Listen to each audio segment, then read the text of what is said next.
All right, Tanguay for Goodman here with the Celtics report on CLNS. Bob, we got a lot of problems here with the C's. So I'm going to start with a general question overall, and then we'll get into Marcus Smart a little bit. Can they be fixed this year? What is your reasonable best hope for how far they go this year? I want to ask you that first. A legitimate playoff contender that could get to the conference finals, because I think that's what they should do.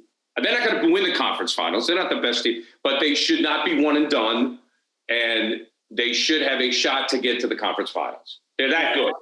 All right, I'll go win a playoff series. So that's one shot below that. Okay. Okay, that's fine. Can they? Sure. But there's a couple of people that I want to see what contributions that they make. We haven't seen enough of Josh Richardson to know if he's going to be really important.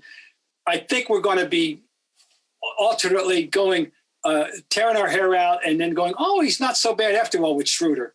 Schroeder's never going to be a totally reliable player, but he's going to be a sporadically brilliant player at times. Okay. I think he's going to have his moments of certain games where you're going to, say, why don't we see that all the time? And that, why you don't? Because he's Dennis Schroeder. He's not capable. He doesn't do that all the time, but he can do that sometimes. So I don't know I want to know what the deal was with Nesmith. I want to like him so much, and I hope that he can become a real force. Now, the big boys, the prominent, the core players, obviously. It gets harder and harder to defend Marcus Smart. That foul against Dallas. What was he thinking? He thinks too much. What was he thinking? I thought, that Scal was going to have the big one. He should have, and Mike Gorman, what is he doing? I don't know what he was thinking. God, It's not a first time, Bob. It's not the first time. He fouled. What happened, just in case if people are watching, against the Mavericks, fouled like 11 seconds ago, committed a foul. Maybe they should have just let him play it out, see if they could have done it then. But then it gave him the ball. Extra time could reset. And they win the game at the buzzer again, which of course, Doncic. So can they? Also, this is the other thing, Gary, and we're learning about the coach. We are learning. We're being on a nightly basis. It's another day at school. I don't know. We wondered how good is he really going to be? He came in with this incredible praise from the rest of the league. Okay, I thought, fine. Well, let's see it and let's see what he can do. I'm not. So it's so early still. They're not like hopelessly out of anything. They could have won some because they've lost in overtime, twice? Double overtime twice? Lose at the buzzer a third time? I hear you, man, but I find them extremely disinteresting. Well, there was some look, the Toronto game was horrible. The Chicago game was reprehensible. And then they turn around, they go on the road, and they have a couple of good games in Florida. And then they could have, should have, would have, very possibly could have won in Dallas. I'm not.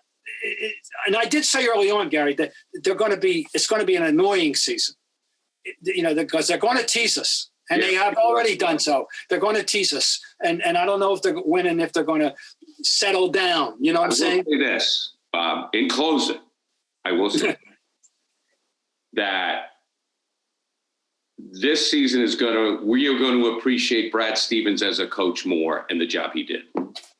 All right. Well, okay, I'm not going to... Because the rap on Brad was, okay, well, he doesn't connect with the players. He can't get them to play hard, and I think he got burned out on the players. It was like, fine, okay, let's bring in a players guy, right? Let's bring in a guy who's going to relate to the players. So far, it hasn't worked. So, my point right now is, my God, Brad Stevens, with what we saw him do with this team compared to what we're seeing in a small sample size this year, Brad should be coach of the freaking year, Well, I'm not. I think it's way too early we need more size on Ime. Obviously, we definitely do. But he's been hit with a little crisis right away, and And but this is the stuff he's supposed to be good at, right? I know.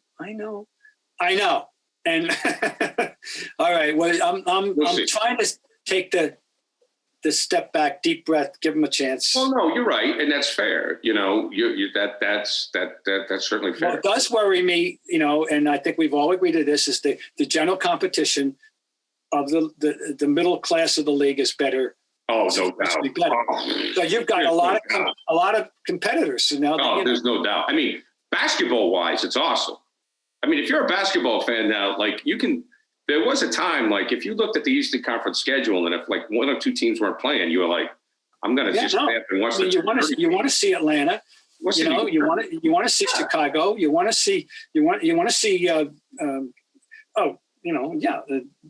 Well, of course, Zion's not playing. That's another story for another day. Zion. I know. Another story. Well, anyway, the competition's there, and our old ancient rivals off to a great start. And and I'd love nothing more than to have the Philly rivalry rekindled. That'd be fun. Oh, that's the best. And next time I'll close the shade. All right, Bob. Always a pleasure, dude. You enjoy yourself in New York City. Don't go too crazy. I know when you get away from Mrs. Ryan and you get around the bar late at night, could be a little nuts. Hey. All right, we'll see you, Bob.